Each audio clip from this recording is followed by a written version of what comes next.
জীবনে দুটো জিনিসের খুবই প্রয়োজন। সেটা হচ্ছে আপনার গৃহ এবং আপনার অর্থ। গৃহ মানে কি? আপনার পরিবার পরিজন।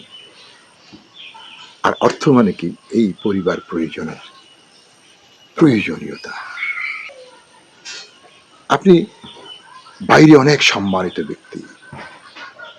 অনেকেই আপনাকে সামাজিক মর্যাদায় অনেক উচ্চ আসনে অভিষিক্ত করেন। এগুলো কিন্তু খুব ক্ষণস্থায়ী। এগুলো এই আছে তো এই নেই। কিন্তু আপনার পরিবার, আপনার পরিজন সবসময় আপনার সঙ্গে। আর সেই সাথে আপনার অর্থ আপনার স্বাচ্ছন্দ্য প্রদানে ভূমিকা পালন করে থাকে। সুতরাং জীবনে অর্থ এবং পরিবারের ক্ষেত্রে নো কম্প্রোমাইজ।